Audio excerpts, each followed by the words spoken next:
Tamer Productions presents The Melancholy of Haruhi Suzumiya by Nagaru Tanigawa.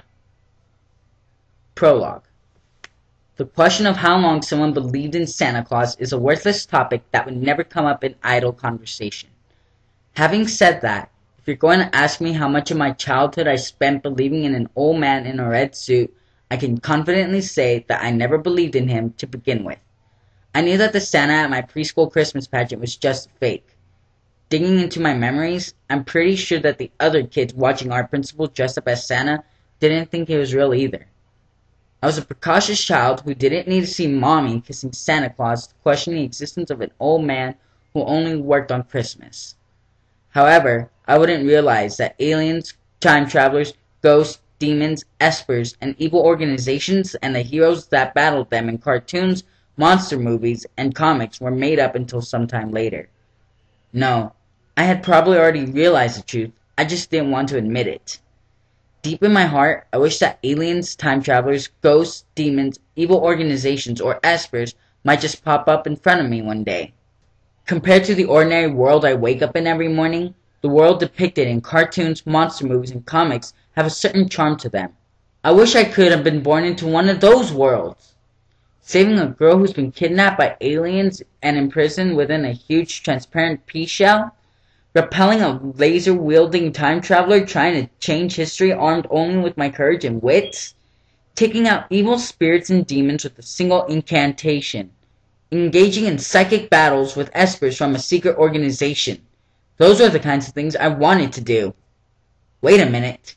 Assuming that aliens, etc. were actually to attack without having any particular special powers, I would have no way to do battle with them. So I did some brainstorming. A mysterious transfer student suddenly arrives in my class one day. The student turns out to be an alien or time traveler or something along those lines with unknown powers. Then the student happens to be fighting against some evil gang and I just happen to get caught up in the fight. The other student is the main one doing the fighting. I'm just a sidekick. Hey, that sounds cool. Damn, I'm smart. Or how about this? I'll just go with suddenly waking up one day with special powers, telepathy or psychokinesis or the like. It turns out there are a bunch of other people with special powers. Naturally, there are organizations recruiting such people. Members of a heroic organization come for me, and I end up joining them in their battle against evil espers seeking world domination. However, reality is rather cruel. Fact is, no one has ever transferred into my class. I'd never seen a UFO. Nothing in terms of ghosts and demons. Staring intently at the pencil on my desk for 2 hours didn't even move it a micron. And I'd be more likely to burn a hole in the head of the guy sitting in front of me than to read his mind. You have to admit that the laws of physics were written while fighting the urge to laugh at yourself. At some point, I stopped being glued to the TV watching specials on UFOs and stories about psychics.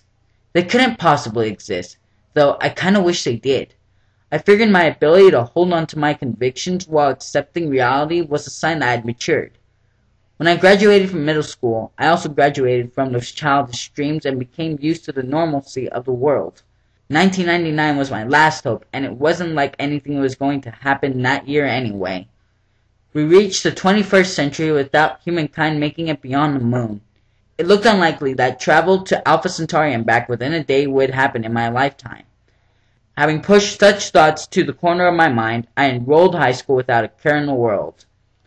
And I met Haruhi Suzumiya.